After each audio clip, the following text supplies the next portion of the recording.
그리고 이 연구에서는 자기 과신의 정도가 높을수록 주식 거래량도 많았다는 것을 밝혔어요. 주식 거래량과 수익률은 반비례했고요. 주식 거래량이 높을수록 수익률은 낮았다는 거예요. 반갑습니다. 한주주입니다. 주식시장에서는 싸움의 고수가 되기 위해서 투자 기술을 연마하시는 분들을 흔히 볼 수 있어요. 시장과 싸워서 이기겠다는 그런 포부를 지닌 경우가 참 많은데요. 근데 요즘에 기라성 같은 투자자분들도 되게 힘든 시간을 겪으시는 걸 보면요. 이런 시장과 싸워서 이기겠다 그런 자신감이 얼마나 위태로운 건가 다시 한번 생각하게 되는 것 같아요. 소프트뱅크의 손정희 대표님도 요즘 많이 힘드신 것 같더라고요. 30조 순손실을 내셨다고 되게 우울해 하시던데요. 물론 제가 뭐 이분 걱정할 처지는 아니지만요. 어쨌든 이런 가혹한 시장과 맞서서 싸우기로 결정하고 공부를 시작하셨다면 펀더멘털 분석, 기술적 분석 이렇게 해야 할 분석들이 되게 끝도 없어 보이실 거예요. 근데 어쩌면 우리한테 그보다 더 시급한 게 있을지 몰라요. 바로 정신적 분석이요. 오늘은 이 정신적 분석을 위해서 필요한 것 한 가지를 말씀드리려고 합니다. 바로 자기 과신의 함정이에요. 과신의 함정은 자기의 능력을 실제보다 좀 더 과대평가해서 잘못된 선택을 하게 되는 것을 뜻합니다. 이 자기 과신의 함정은 여자분들보다 남자분들이 좀 더 많이 빠진다고 알려져 있어요. 200만 유튜버인 진용진 씨가 한때 되게 재미있는 설문조사를 한 적이 있어요. 정말 모든 남자들이 자기 외모가 대한민국 평균 이상이라고 생각하는지 궁금합니다. 꼭 남성분들만 투표해주세요. 이렇게 질문을 올렸는데요. 정말로 우리가 딱 예상하던 답이 나왔죠? 평균 이상이라고 답하신 분들이 무려 71%였어요. 사실 나 스스로가 잘생겼다고 생각하진 않지만 그래도 나 정도면 괜찮지 않나 생각해요. 이런 댓글이 달렸던 걸로 기억합니다. 제가 이 설문조사와 관련해서 심리 전문가와 이야기를 한 적이 있었는데요. 그분께서 말씀을 하시길 이 설문을 남자가 아닌 여자를 대상으로 하면 완전 반대의 결과가 나온다고 해요. 여자는 자신의 외모가 평균 이상이라고 답하시는 분들이 30% 정도고요. 평균 이하라고 답하시는 분들이 70% 정도 나온다는 거죠. 물론 이렇게 진용진 씨가 유튜브에서 재미삼아서 투표한 이 결과는 통계적으로 유의미하지 않습니다. 그런데 UC 버클리에서 이와 유사한 결과를 담은 논문을 발표한 적이 있었어요. 그들의 연구에서는 주식 투자에 있어서 남성이 여성보다 자기 과신이 훨씬 더 심하게 나타난다는 것을 밝혔습니다. 자기 과신의 정도는요, 미혼인 남성이 가장 높았다고 해요. 그 다음으로는 기혼 남성, 그 다음은 미혼 여성, 그 다음은 기혼 여성 이런 순이었다고 해요. 그리고 이 연구에서는 자기 과신의 정도가 높을수록 주식 거래량도 많았다는 것을 밝혔어요.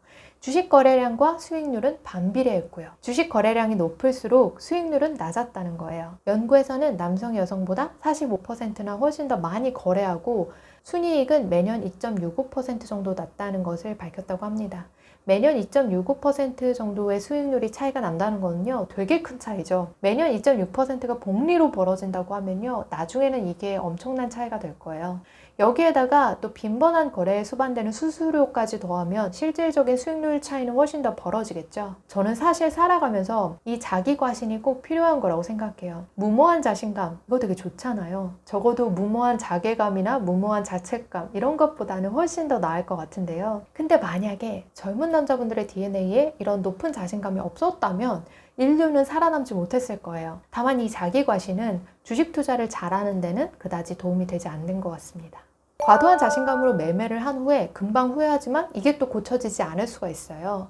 그런 경우에는요, 두 가지 방법을 적용해 볼 수 있을 것 같아서 제가 말씀드릴게요. 첫 번째는 매매하시기 전에 다른 사람과 상의하시고 결정하시는 거예요. 대화하는 상대방이 투자에 고수면 좋겠지만 아니어도 괜찮아요. 대화하시면서 어느 정도는 스스로 생각이 좀 정리가 되기 때문입니다.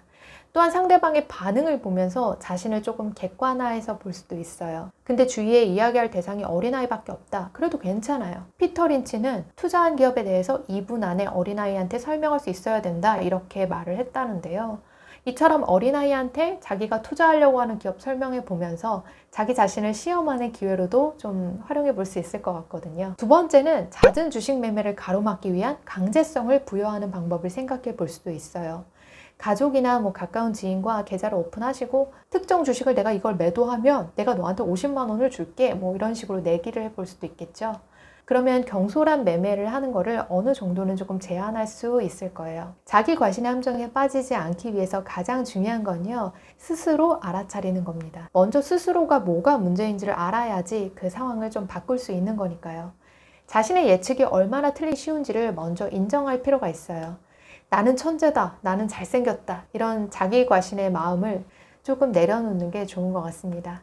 평균적으로 보면 개인 투자자가 판 주식의 수익률이 산 주식의 수익률보다 연 3.2% 수익률이 높다고 하거든요.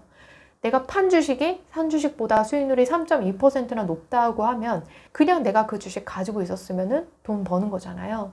근데 이거를 인정하지 못하고 나는 그래도 그런 투자자들과 다르다, 그렇게 생각하고 있다면 건투를 빌겠습니다. 마지막으로 드리고 싶은 말씀이 있어요. 싸우지 않고 굴복시키는 게 최상이다. 이 구절은요, 손자병법에 나온 건데요. 손자가 말하는 최상의 승리는 이렇게 싸우지 않고 이기는 거예요. 주식시장에서도 역시 마찬가지겠죠. 주식시장에서도 싸우지 않고 이기는 방법을 한번 찾아보세요. 저도 그 방법을 늘 꾸준히 찾고 있고요. 이렇게 영상을 통해서 가끔 말씀드리고 있죠. 주식시장과도 싸우지 않고 자꾸 뭔가를 극복하려고 애쓰지 말고 그냥 편안하게 하셨으면 좋겠습니다.